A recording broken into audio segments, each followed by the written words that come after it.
The Martians. Chapter 19. Hey, slide over, Mark heard Mindy say as he woke in the middle of the night. What's up? He said, only half awake. I want to sleep up here tonight.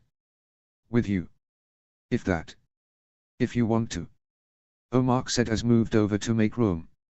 Since Missy lifted her ban, the best night of rest I have gotten since I left Earth was the night you arrived, and we all piled up together. It would be worth the walk of shame I just took to have you hold me all night. Just hold. For now, that's the only expectation I have. I mean, we promised Beth we wouldn't be, that we weren't, so I get it, come on, there's plenty of room. Honestly, I don't know how you sleep on those cots. They aren't so bad. Better than being in a bag floating around. Missy says the bunks on Hermes aren't as bad as the cots, and that the only good thing about sleeping in the rover was that you were there. Oh, so I'm just a way to get a better night's sleep then. Got it. No, Mark, you know better than, you were kidding. Look, if you want to, I'm open to it, I just think that. No, I understand. It's okay. We really have a lot of catching up to do, I guess. Well, that's not it. I guess I understand about the whole Beth/Mindy/Mark thing. I'm conflicted too, not about Beth and Mindy, but about keeping our promise, you know. It is nice having you here with me. Mark replied as he stretched his arm across Mindy's taunt body and held her close. You wanna talk? Mark finally asked. No, I just want to sleep. In the arms of the guy I love, knowing I'm as safe and loved as I can be, Mindy replied as she rolled toward him and kissed him softly. Okay. The next morning only Anna was awake when Mindy and Mark descended from the command area. Well, Mindy, you look well rested. Mark, you seem tired, what's wrong? Anna smirked. Best I've slept since before us three left Earth. Mindy smiled. I can see that.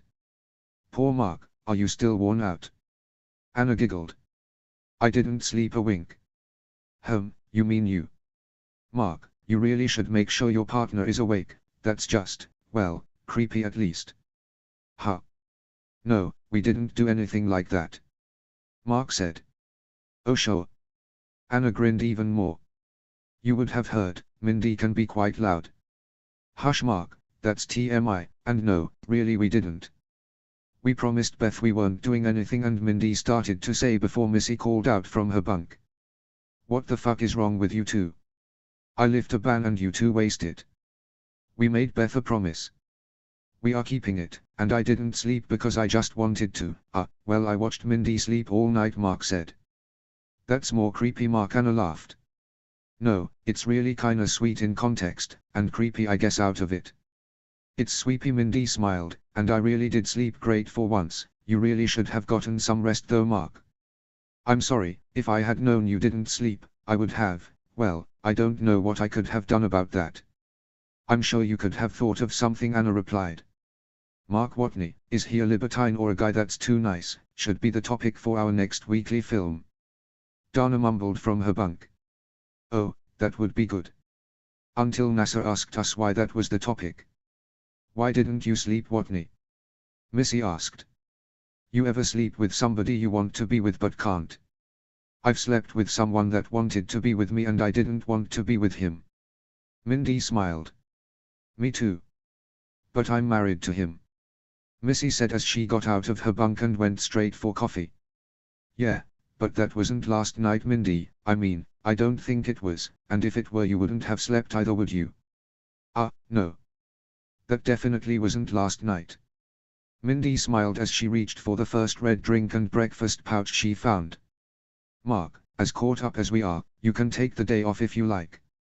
Missy said.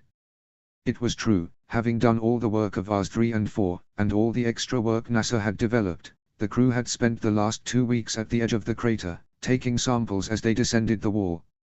Although from Earth the crater walls appeared quite steep, at the edge the wall tapered down and was easily descended and ascended. The EVA cartridges would not allow the crew to cover the entire depth, however samples recovered from 200 meters were within safe reach. Soil absorption rates was measured at all levels, and although they lacked the equipment to test water flow rates in reduced gravity, a stopwatch and a pile of dirt in the botany had many of the experiments were roughly simulated. Mark and Mindy had even had time to make more thermite devices to ignite in celebration of leaving Mars, but Missy ordered them not to set them off. Mark hoped he remembered to let the next crew know they were stored in the botany hab. "I'll probably get something to eat and crash again. I'm beat," Mark replied. "Well, before you do, we were going to meet this morning to plan out the weekly. Since we have a lot of time to shoot it, and it may be our last from Mars, I'd like to go big. Can I blow up the big rock?" Mark smiled.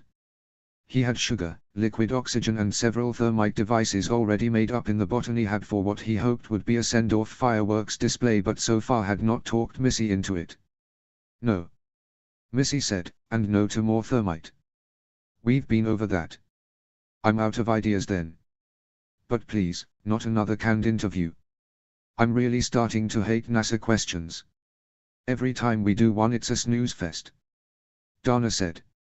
"I want to do gymnastics." "What?" everyone except Anna said as they stared at her. "Gymnastics. I cheered in high school and at the academy, and the gravity here is so much less, and there should be room in the botany hab, plus it is tall enough inside.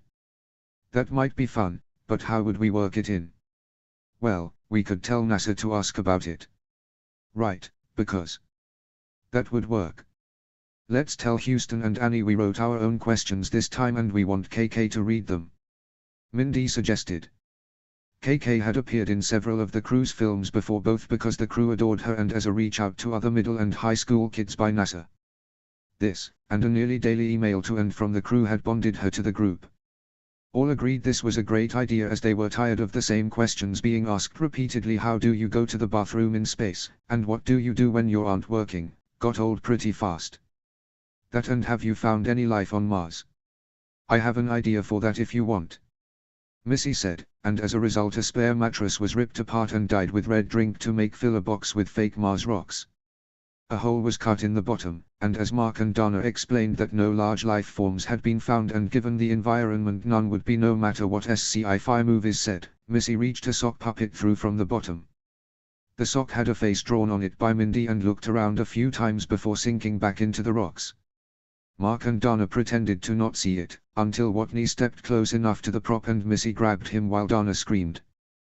The camera went black and when it returned, Mark and Dana stood stiff in front of the prop with vacant stares, declaring there was absolutely no life on Mars and that they could not wait to return to Earth to bite their friends. Of course, NASA hated this and made them add another segment where they admitted they were jesting so as to not terrify children. Government agencies are killjoys sometimes. NASA did like Anna's gymnastics as her hang time and elevation demonstrated in an interesting way the reduced gravity, and that segment was expanded. Finally, KK asked Mark a question she had written herself as he sat in the comm with his crewmates.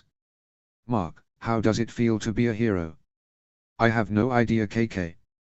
You would have to ask someone else that." "See, well, okay, look. Let's say there are 6 people on the second floor of a house, and it catches fire. 4 get out, 2 get stranded by the flames. Now, they do all they can to survive, and are doing okay. 3 people walking down the street see this, rush in and join them to help them survive and get out. Then the 4 that originally got out do something almost unthinkable. They turn around and go back in. They go back into the burning house, to make sure everyone gets out. Now, the 2 that were there all along are, well, survivors. The heroes are those 3 that didn't ever have to be there, and those 4 that came back. Ask them how it feels to be a hero, they can answer." "I have no idea." Missy protested that Mark's work had kept them alive and Mark pointed out that her work had as well, but Annie Montrose cut all that out in editing and let Mark's words hang in the air as the show went to commercial. Interest in the mission had grown again and Mark's reply had the sort of humble courage that would further the image of the crew and mission to the public in Annie's mind. In Mark's mind, it was just the truth. Annie also cut out a bit where Mark, Dana and Missy claimed that eating veggies grown on Mars had given them the abilities to fly and turn invisible, but she saved it for use in a later blooper reel show. The crew on Orion 3 were for the most part ready to go. There was realistically no work left to be done, even the second harvest and third planting were done. Small bottles of the appropriate pollen types were loaded into the misting system to be triggered on a timer, or if need be, by remote from either Hermes or Earth. In actuality, no one was particularly excited about the third crop, as it would never be harvested and only measured via long distance, and all the research that could be done would be performed on the already stored samples. To make room for the agricultural samples, a large amount of food and water was stored in the botany hat for use by the next crew. Victoria had launched with 4.5 years' supply for the 5 astronauts, as when loaded no one knew when Hermes might return. As Hermes reported being low on both coffee and red drink, none of this was left behind. On the Hermes, excitement grew as they approached Mars. In just a few weeks they would be reunited with Lewis and Watney, and linked up with Victoria I. An Orion craft had never docked with the Hermes, although docking rings had been universal since Soyuz. The power of the Orion craft was the only issue. As it was designed to launch both from Mars and then on a return trajectory to Earth, its designed orbital altitude was much higher than the Hermes would normally orbit Mars at. Adjustments had to be made to orbit at an appropriate altitude, but astrodynamics in Houston, Alex and Beth were able to work it all out with Anna and Mindy. This left Victoria I with a very short launch window, and one that would not repeat for days given the length and ellipses of the Hermes orbit, but that wasn't seen as a problem. Several dry runs had revealed no problems and all the systems were in order. The main engines on Orion 3 pumped fuel, JP-1, oxygen, and hydrogen into the cone of the rocket, and the initial ignition was provided by 3 small engines that pumped hydrogen and oxygen past spark generators. The fire from the smaller engines ignited the larger and compression in the combustion chamber was achieved. This was similar to the MAVs and Apollo ascent modules and had never failed. Of course, on the Orion series, it had never been attempted on an engine exposed to the vast temperature differences of Mars, or the composition of its atmosphere.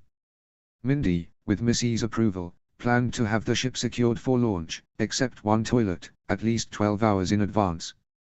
The last 3 hours would be spent fully secured and in the command section of the craft. It would make for a boring last day on Mars, but practically guaranteed a safe launch. Practically, and there are no boring days on Mars.